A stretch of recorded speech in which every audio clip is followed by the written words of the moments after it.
हाँ जी, तो हम आ चुके हैं अपने रिवीजन फेज़ में और आज हम कर रहे हैं बात इंडियन इंग्लिश लिटरेचर का कंप्लीट रिवीजन। और जैसे कि हम हायर एजुकेशन हो गया, एनवायरनमेंट वाली यूनिट हो गई या रिसर्च एप्टीट्यूड हो गई, तो ये सारी यूनिट्स हम आईसीटी हो गई, ये हम 20-20 25-25 मिनट में आपको प्रॉपर रिवीजन करा दिए हैं। कुछ तो 15 ही मिनट में करा दिए हैं। ये हम आपको फ्लेक्स नहीं कर रहे हैं, हम ये बता रहे हैं कि अगर आप अभी तक रिवाइज़ नहीं कर रहे हैं चीज़ें बार बार तो दिक्कत वाली बात है, इसलिए कर लीजिए। ठीक है। और दूसरी बात यह है कि पेपर 1 को हल्के में बिल्कुल मत लेना। और पेपर 2 की जैसे मैं बात करूं इंडियन इंग्लिश लिटरेचर, तो इसमें मैंने पूरा 1 शॉट लिया हुआ है। जिसने एक बार भी नहीं पढ़ा है वो उससे पढ़ सकता है और जिसने पढ़ा हुआ है वो इससे रिवाइज़ कर सकता है। तो जैसे कि अगर मैं बात करूँ तो हमने ये देखा था जो हमारा इंग्लिश लिटरेचर है, इंडियन इंग्लिश लिटरेचर है, उसमें एक अर्ली फेज़ था जहाँ पे इंग्लिश इमर्ज हो रही थी, है ना। इंग्लिश हमारे में कैसे आई? हमारे में इंग्लिश इंडिया में ट्रेड के थ्रू आई थी, है ना। ट्रेड के थ्रू आते आते आते आते फिर वो धीमे धीमे आपने देखा कि चार्टर एक्ट आया। चार्टर एक्ट के बाद मैकले मिनट आपको देखने को मिला, है ना। मैकले मिनट में आपको कुछ आर्ग्यूमेंट्स मैंने बताए थे कि ये बात रखी गई। वो सारी चीज़ें अभी हम फटाफट से रिवाइज करते रहेंगे। तो हमने देखा कि हमारा एक अर्ली फेज़ था लिटरेचर का, इंडियन इंग्लिश लिटरेचर का। फिर बिग 3 हमने पढ़े थे, modern poetry, drama, post modern, contemporary, सब अभी हम देखने वाले हैं। ठीक है। तो हम देखते हैं early phase Indian English literature में कि इंग्लिश आई कैसे। तो हमने देखा था कि चार्टर एक्ट आया था और ट्रेड के थ्रू आई थी इंग्लिश हमारे इंडिया में। तो बात चल रही थी कि English as a trade language use हो रही थी, है ना, for trade and commerce. But जब 1835 में lord Macaulay argued for English medium education in India to create, ये वाली लाइन याद रखना, ये जो है, a class of persons Indian in blood and colour but English in taste in opinion morals and intellect. ये इंपॉर्टेंट लाइन है, ये मैकले मिनट का आप मान सकते हैं, मैनिफेस्टो मान सकते हैं, है ना। This is the colonial origin of Indian English literature. और इसी से आया इंग्लिश एजुकेशन एक्ट 1835 का, made English as the official medium of higher education. वहीं हमने अगर बात करी थी तो हमने बात करी थी ब्रज कशरूस के 3 सर्कल्स की, जिसमें हमको देखने को मिले थे 3 सर्कल। 3 सर्कल की अगर मैं बात करूं तो एक वो सबसे अंदर वाला जो इनर सर्कल था, ऐसे मैं आपको बना के दिखा देती हूँ। बन क्यों नहीं रहा भाई साहब, बन जाओ, नौटंकी मत दिखाओ। ये हमारा इनर सर्कल था, फिर हमारा एक आउटर सर्कल था और फिर हमारा एक एक्सपेंडिंग सर्कल था। ठीक है। तो इनर वाला जो सर्कल था ना, इसमें हमारा वो था जिसकी English as a native language थी, नेटिव स्पीकर्स थे, लाइक यूके, यूएसए, ऑस्ट्रेलिया। ये हमारा इनर सर्कल हो गया। आउटर सर्कल में हमारी वो कंट्रीज़ थी जहाँ इंग्लिश ऑफिशियल लैंग्वेज की तरह थी, सेकंड लैंग्वेज की तरह, जैसे India, Nigeria, Singapore. Expanding circle में हमारी वो कंट्रीज़ थी जिसमें English as a foreign language use हो रही थी। तो ये 3 सर्कल्स आपको याद रखने हैं, क्योंकि ये तीनों सर्कल्स इंपॉर्टेंट हैं और इनसे बहुत ऐसे लेंदी क्वेश्चंस बन जाते हैं जिनमें आप अटक जाते हैं। बट कॉन्सेप्ट इतना ही जो आपको याद रखना है। मैं थोड़ा सा फास्ट पेस रिवीजन कराना चाह रही हूँ कि जिससे आपको भी मालूम है कि कितना ही टाइम बचा है एग्ज़ाम में, है ना। तो जिन्होंने एक बार भी नहीं पढ़ा है, आई सजेस्ट कि मास्टर सीरीज़ की प्लेलिस्ट पे जाओ, उसमें आपको 1 शॉट मिल जाएंगे और देख लो। 2 घंटे भी निकाल लोगे तब भी इंडियन इंग्लिश लिटरेचर कवर कर लोगे, समझ रहे हो। अगर मैं बात करूँ तो हमें कुछ राइटर्स देखने को मिल रहे हैं जिनको पढ़ना बहुत ज़रूरी है, जिनके बारे में आता है। और जितनी भी अनसर्टेनिटीज़ चल रही हैं एग्ज़ाम को लेके, एग्ज़ाम सिस्टम को लेके और एग्ज़ाम पैटर्न को लेके, तो उसमें तो आपके लिए बेहतर होगा कि आपको यहाँ जितनी चीज़ें प्रोवाइड की जा रही हैं उतना तो बढ़ के जाओ ही। ठीक है। अगर मैं बात करूँ HLV इंडरोजियो, ये इनका जो फ़कीर ऑफ जंगीरा वर्क है, ये सबसे ज़्यादा इम्पॉर्टेंट है। ये अर्ली इंडियन इंग्लिश लिटरेचर के राइटर माने जा रहे हैं और ये first significant Indian English poet हैं, inspired by young Bengal movement, died at age 22। Romantic influence इन्होंने रखा, नेशनलिज्म और रीजन की इनकी थीम्स रहती थी। इनकी डिटेल में भी मैंने पूरा पढ़ाया हुआ है, इनके सारे वर्क पढ़ाए हुए हैं, तो पढ़ लेना, मतलब जस्ट दिया हुआ है। टोरू दत्त हो गए, टोरू दत्त जो first major Indian English women poet है। तो ऐसे याद रखना कि कौन फर्स्ट इंडियन इंग्लिश मेल में है या कौन फीमेल में है, ऐसे करके। ठीक। अब देखो फर्स्ट इंडियन इंग्लिश नॉवल कौन सी है, तो ये है राजमोहन्स वाइफ बाय बंकिम चंद्र चट्टोपाध्याय। और ये पहली नॉवल है जिसको माना जाता है सीरियलाइज्ड इन इंडियन फील्ड, जिसमें social realism Bankim then wrote in Bengali for the rest of his career. Rabindranath Tagore की गीतांजलि हो गया, द पोस्ट ऑफिस हो गया, गोरा हो गया, चोखर बाली हो गया, ये सुबह हो गया, है ना। अभी अगर आपने डिसेबिलिटी स्टडीज़ नहीं पढ़ा है तो एक निगाह उधर भी डाल लेना, है ना। और अगर अभी तक नहीं पढ़ा है और आप चाहते हो मैं कवर करूँ तो कमेंट डाउन कर देना, मैं करवा दूँगी, है ना। स्टाइलिस्टिक मैं बार बार बता रही हूँ, स्टाइलिस्टिक पढ़ लेना, ये सारी चीज़ें मैंने करा रखी है, कोर्स मैंने करा रखा है, अभी मैं रिवाइज़ करा रही हूँ, ठीक है। रविन्द्रनाथ टैगोर हो गए, सरोजिनी नायडू हो गई, या अगर मैं बात करूँ श्री अरविंदो हो गए, तो ये आपको याद रखना है कि ट्रैप आपके कहाँ फंसते हैं, ये आपके फंसते हैं। देखो ये जो मैं रिविज़न करा रही हूँ ना, इसमें आपका काम क्या है, अपना इन्वॉल्वमेंट ज़्यादा रखो, स्पून फीडिंग वाली आदत मत रखो, अपना रोल ज़्यादा रखो। आपको कंटेंट दिख रहा है, एक सिस्टमेटिक वे में दिख रहा है। अगर मैं यहाँ गीतांजलि पोस्ट ऑफिस चोखर गोरा बोल के हट जा रही हूँ तो इसका मतलब ये नहीं है कि आपको वीडियो पॉज करके ये नहीं पढ़ना है या ये इंपॉर्टेंट नहीं है। इंपॉर्टेंट यहाँ लिखा लिखा एक एक शब्द है, ठीक है। आपका इन्वॉल्वमेंट ज़्यादा होना चाहिए, आपका एक्टिव पार्टिसिपेशन ज़रूरी है। क्यों ज़रूरी है? क्योंकि वो आप ही के काम आएगा। एक की ट्रैप मैं आपको बताती हूँ, जैसे जो इंट्रोडक्शन टू टैगोर गीतांजलि है, ये W.V. ईट्स ने लिखा है, ना कि E.M. फोस्टर ने। E.M. फोस्टर ने किसका लिखा है? Preface to Anand untouchable. अभी हम आनंद के बारे में पढ़ेंगे, राव के बारे में पढ़ेंगे, नारायण के बारे में पढ़ेंगे। ये हमारे बिग 3 हैं। ये बिग 3 क्यों हैं ये हम जानते हैं, क्योंकि इन्होंने इंडियन इंग्लिश फिक्शन को 40 साल से ज़्यादा डोमिनेट किया है ना, उसको उजागर किया है। मुल्क राज आनंद, R.K. नारायण, राजा राव, ये तीनों बहुत मेन हैं, इनको याद रखना। बिग 3 का एक अलग लेक्चर लिया हुआ है तो देख लेना। अब तुमको लग रहा होगा मैं बार बार तुमको प्रमोशन कर रही हूँ, भाई मैं पैसा नहीं मांग रही हूँ, समझ रहे हो। I am just suggesting you कि अभी तक नहीं किया तो कर लेना, because this is important. Between them they define what Indian English novel could be, जिसमें सोशल प्रोटेस्ट की जितनी भी थीम्स हैं, जो वर्क्स हैं, वो आपको आनंद के वर्क्स में देखने को मिल रही हैं, मुल्क राज आनंद के, डोमेस्टिक रियलिज्म नारायण। तो ये थीम्स अगर आपको याद होंगी ना, तो अगर आपके पे क्वेश्चंस आएंगे तो आप कीवर्ड्स जान के भी कहीं ना कहीं अंदाज़ा लगा पाओगे, क्योंकि नेगेटिव मार्किंग है नहीं तो आप कैलकुलेटेड रिस्क ले सकते हैं। अब देखो ये एक टेबल है जो इम्पॉर्टेंट है। क्यों इम्पॉर्टेंट है? क्योंकि यहाँ जो बिग 3 हैं उनकी डेट, उनका पॉलिटिकल स्टेंस, उनका debit novel, famous preface, intro किसने लिखा है, जैसे E.M. फोस्टर इम्पॉर्टेंट है, ग्राम ग्रीन और राजा राव का ओन प्रेफेस है कांतापुरा, जो सबसे ज़्यादा इम्पॉर्टेंट है। इसमें की करेक्टर कौन कौन से, क्योंकि ये बहुत इम्पॉर्टेंट हैं तो इनका की करेक्टर के वर्क के की करेक्टर भी मालूम होने चाहिए। तो ये सारी चीज़ें मैंने आपको एक टेबल में समा के दे दी हैं, और जिसको आप अपने हिसाब से बहुत अच्छे से यूज़ कर सकते हैं। इट डिपेंड ऑन यू कि आप इन चीज़ों को कितने अच्छे से यूज़ कर रहे हैं, ठीक है। सेटिंग कहाँ की है, साहित्य अकेडमी अवार्ड कब मिला है, लैंग्वेज स्टाइल क्या मिला है, तो ये सारी चीज़ें मैं आपको दिखाती हूँ। ये देखो ये पूरी टेबल आपके काम की है, ठीक है। सरपेंट इन द रोप, इसमें क्या सिंबलिज्म है, समझ रहे हो, ऐसे करके। अगर मैं डिटेल की बात करूँ तो अनटचेबल में हमने देखा था कि एक दिन की ज़िंदगी दिखाई गई थी बाखा की, जो सेपर, जिसमें कास्ट ह्यूमिलेशन और सोशल इनजस्टिस वगैरह ये सारी चीज़ें दिखा दी गई थी। इसमें 3 सॉल्यूशंस दिए गए थे, जिसमें गांधी व्यू से, सोशलिस्ट व्यू से और डॉक्टर इकबाल के व्यू से, ये 3 व्यू आपको देखने को मिले थे, मॉरल, इकोनॉमिक और flush toilet as a equalizer. 19 publishers rejected it. ये अनटचेबल बहुत इंपॉर्टेंट वर्क है, अभी तक ना पढ़ा हो तो पढ़ लेना।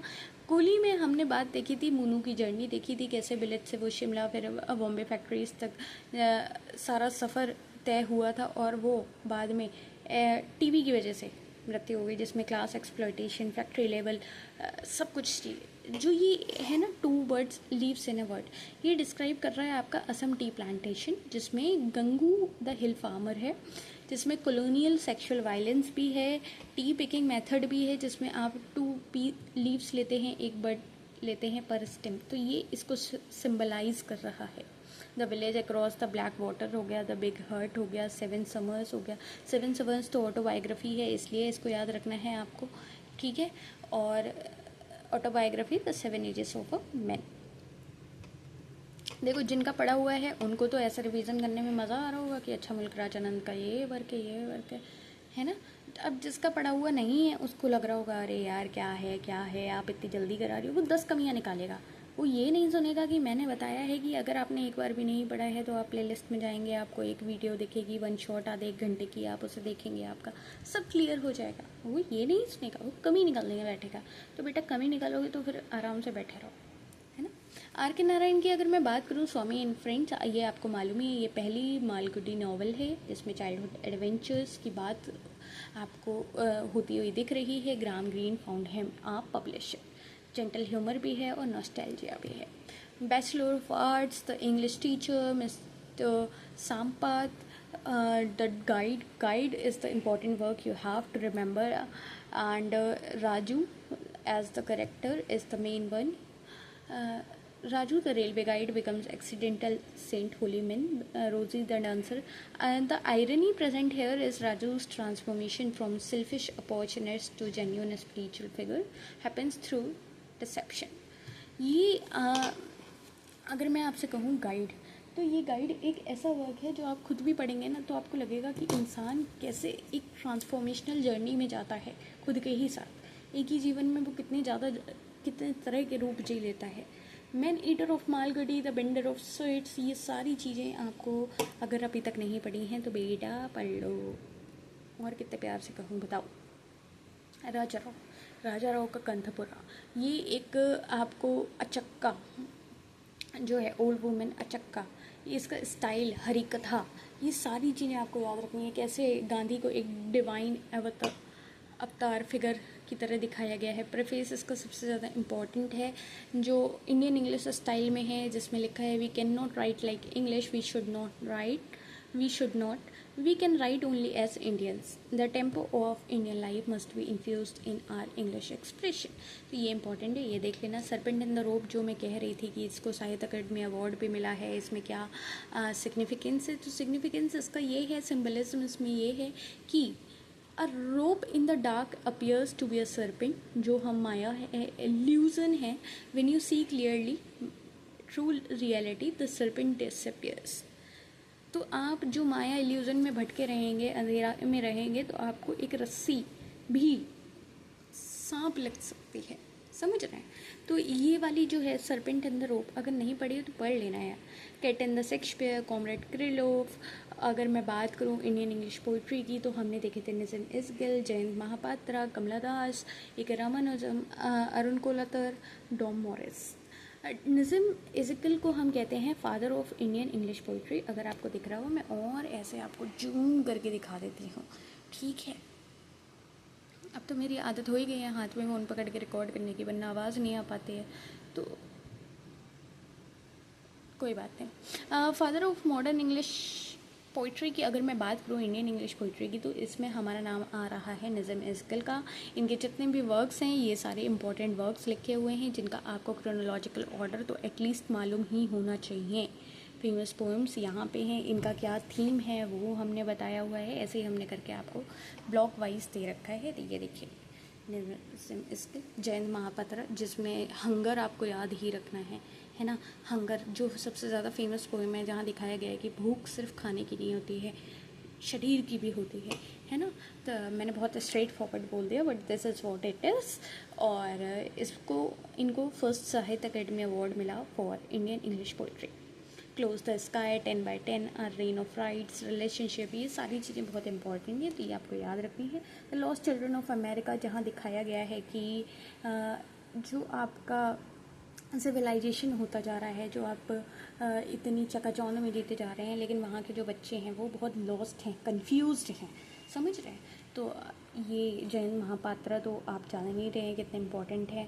कमला दास, कमला सुरैया, जो कन्वेंशनल पोइट्री पाइनियर रही हैं, समर इन कैलकटा सबसे इम्पॉर्टेंट वर्क। ऑटोबायोग्राफी इनकी माई स्टोरी। और अगर मैं बात करूँ फेमस पोएम, तो एन इंट्रोडक्शन, जिसमें वो कह रही हैं I am Indian, very brown, born in Malabar, converted to Islam, renamed Kamala Suraiya, first women of Calicut. ये कमला दास का एन इंट्रोडक्शन तो भूल के भी मत भूलना, ठीक है। भले ही सोना भूल जाओ, ये मत भूलना। डरा नहीं रही हूँ, लेकिन तुम लोग हाल देख ही रहे हो क्या चल रहा है है ना। तो उसमें पूरा तैयारी रखो, लास्ट टाइम है तब भी ये जज्बा रखो कि तुम कर सकते हो, तुम कर लोगे, और हम बता रहे हैं कि तुम कर लोगे अगर तुमने अगर मन में ठान ली है तो। अगर तुम 10 जगह कन्फ्यूज़न में टहल रहे हो तो भाई कौन ही बचा सकता है। एक रामानुजम हो गया, अरुण कोलाता, डोंग मोरिस, इनके सारे आपको इम्पॉर्टेंट वर्क लिखे दिख रहे हैं, आप देख सकते हैं। और अगर मैं वहीं पे अगर बात करूँ, ये तो सारे आप कर ही लोगे, देख ही लोगे। अगर मैं ड्रामा की बात करूँ तो ड्रामे में हमारे पास गिरीश कार्नाड, जो हाँ आपको देखने को मिलेगा इनका वर्क, तुगलक, हयावादना। हयावादना इम्पॉर्टेंट है, जहाँ आपको एग्जिस्टेंशियल क्राइसिस देखने को मिल रही हैं, है ना, आइडेंटिटी क्राइसिस देखने को मिल रही हैं। ये सारे ऐसे वर्क हैं जहाँ आपको पढ़ने ही पढ़ने हैं, जो आपको पढ़ने ही पढ़ने हैं, ठीक है। विजय तेंदुलकर हो गए, ये मैं आपको इसलिए दिखा रही हूँ क्योंकि यहाँ मैं आपको बोल बोल के बता दे रही हूँ, उससे काम नहीं चलेगा। आप वीडियो पॉज करेंगे, आप इसको जब इतना पढ़ेंगे तब आप समझेंगे कि ये इतनी लाइन यहाँ पे समेटी हुई लिखी हुई क्यों है ना। बहुत दिमाग लगा के इतने में क्यों समेटा गया है। आपको एक पन्ने में एक दिखाते, 10 स्लाइड दिखाते, आपको भी मज़ा आता, अरे वाह कहानियाँ सुन रहे हैं 1 घंटे के लेक्चर में। I am not like that. अब मुझे मालूम है कि इंसान का अपना इन्वॉल्वमेंट कितना ज़रूरी है, एक्टिव पार्टिसिपेशन कितना ज़रूरी है, जो आप नहीं दिखाते। आप शर्माते हैं तो शर्मा लीजिए, है ना। महेश दत्तानी का तारा आपको डिसेबिलिटी स्टडीज़ में भी आपने पढ़ा होगा, अगर नहीं पढ़ा है तो वैसे भी आप जान रहे होंगे कि तारा में कैसे डबल मार्जिनलाइजेशन दिखाया गया है ना। आप देख सकते हैं कि कैसे एक डिसेबिलिटी वाला फैक्टर तो है ही है, वहाँ पेट्रियार्की का भी फैक्टर है ना। जबकि मालूम है कि लड़की ज़्यादा जी जाएगी, फिर भी लड़के को ही बचाना है ना। बादल सिरकर, आसिफ कुरम बॉय, ये सारे ऐसे वर्क्स हैं जो आपको देखते हैं। और सलमान रशदी, ओहो, इनको तो पढ़ना ही पढ़ना है ना। आपने अगर नहीं पढ़ा, इनके लिए अलग मैंने एक वीडियो बनाई हुई है, अगर अभी तक नहीं पढ़ा है तो पढ़ लेना भैया, ठीक है। इनके अगर मैं बात करूँ मिडनाइट चिल्ड्रन, तो मिडनाइट चिल्ड्रन भूल के भी मत भूलना, क्योंकि इन्हें इसमें बहुत सारे प्राइजेस मिले हुए हैं, है ना, बहुत सारे प्राइजेस मिले हुए हैं। मिडनाइट चिल्ड्रन पढ़ लेना, इनका फर्स्ट नॉवल ग्रिमस पढ़ लेना, शेम पढ़ लेना, ये सारे मैंने बहुत डिटेल में पढ़ाए हैं। इनको कब जेल हुई, कब क्या हुआ इनके साथ, कब इनको बैन कर दिया गया, कब इनको निकाल दिया गया, कब इन्होंने जेल में जाके क्या लिखा, वो सारी कहानी मैंने पढ़ाई हुई है।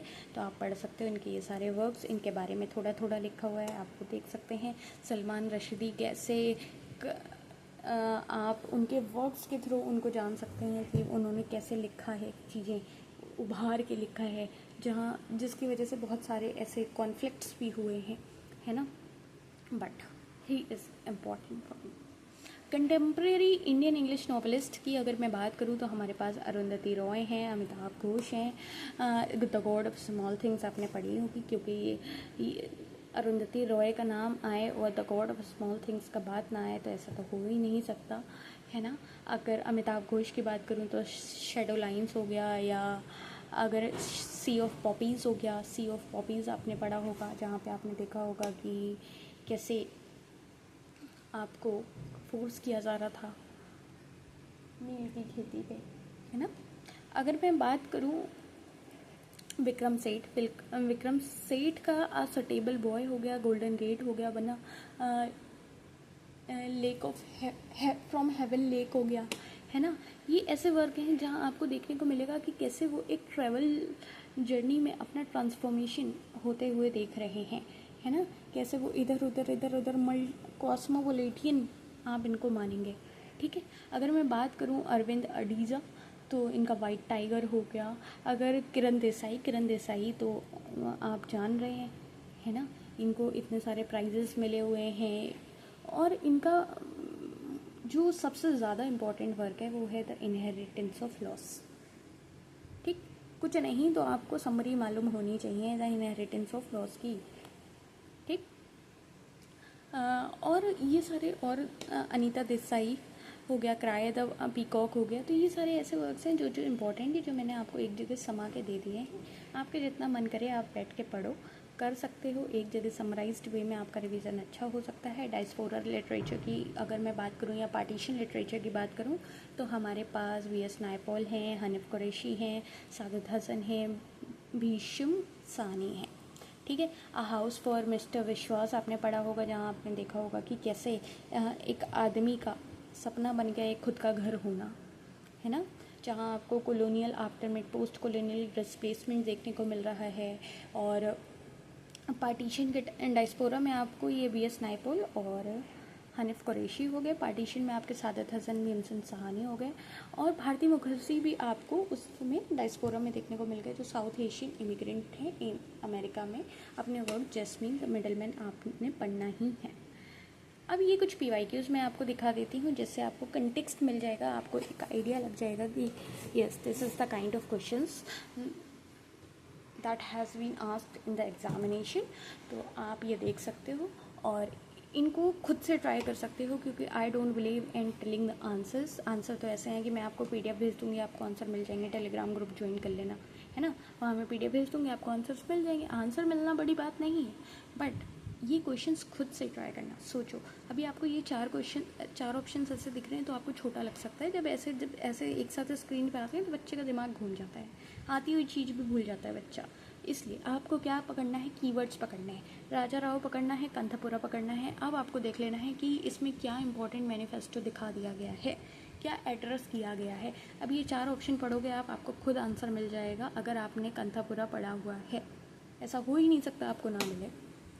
ठीक है, तो आई सजेस्ट कि जब पूरा रिवाइज़ कर लो अच्छे से, जैसे अगर मैं अनटचेबल बोल रही हूँ तो अनटचेबल में आपको बाखा की पूरी स्टोरी दिमाग में आ जानी चाहिए। जब पूरा रिवाइज़ कर लो तब इस सब क्वेश्चंस को एक बार प्रैक्टिस कर लेना, इनके आंसर कमेंट डाउन कर देना, मैं आपके आंसर्स चेक कर लूँगी, आपको बता दूँगी, आपको गाइड कर दूँगी।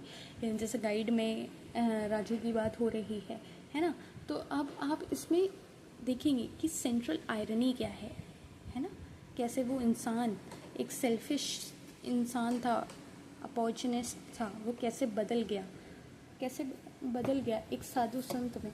और फिर लास्ट में भी वो कह रहा है कि भाई वो व्रत रख रहा है कि मेरे व्रत रखने से बारिश हो जाएगी, है ना, वो सारी चीज़ें आपको पढ़नी है। सरपेंट इन द रोप हो गया, ये सारे 2021 में आए हुए हैं, 2024 में आए हुए हैं। मुल्क राजानंद का कुली हो गया। और देखो, पेपर तो कितना भी अनप्रेडिक्टेबल हो सकता है, बट आपकी तैयारी होनी चाहिए। कम से कम आप को ऐसा ना हो कि बेसिक ही चीज़ें नहीं आती हैं, जैन महापात्रा को ही आप वहाँ जाके पहली बार देख रहे हैं, ऐसा नहीं होना चाहिए। ठीक है, तो these are the question you can try. Video pause करके ट्राई कर सकते हो, आंसर कमेंट डाउन कर सकते हो, और भी हम 1 शॉट्स ले रहे हैं, चीज़ें करा रहे हैं जितना हम कम से कम टाइम में आपको मोस्ट ऑफ चीज़ें करा सकते हैं। और ये मास्टर सीरीज़ हमारी बस बहुत जल्द ख़त्म ही होने वाली है, डे 41 हो ही गया है। और मैं आपको 1-2 दिन सिर्फ मॉक टेस्ट वगैरह दूंगी टेलीग्राम ग्रुप पे, तो टेलीग्राम ग्रुप ज्वाइन कर लेना, भूल के भी मत भूलना, क्योंकि आंसर दिख गया नहीं, भूल के भी मत भूलना, क्योंकि उस पर आपको मॉक टेस्ट वगैरह मिलने वाला है, that will help you in the examination. Okay, see you in the next class. मुझे लगता है आपको ये लेक्चर समझ आया होगा, पसंद आया होगा। इसका जो भी आपको सिस्टमेटिक तरीके से सारी चीज़ें मिल रही हैं वो आपको कहीं ना कहीं हेल्प करेंगी। अगर हेल्प कर रही हैं, आपको लग रहा है, तो आप चैनल को सब्सक्राइब कर सकते हो और प्लेलिस्ट में जाके आप चीज़ें देख सकते हो, क्योंकि अच्छे से समझाई हुई हैं। ठीक है, पढ़ो, अच्छे से पढ़ो और अपने मन में सोच के रखो कि तुम कर सकते हो। ठीक है, क्योंकि तुम्हारा मन का कहना पहले बहुत ज़रूरी है, दुनिया तो बाद में कहेगी। ठीक है, चलो।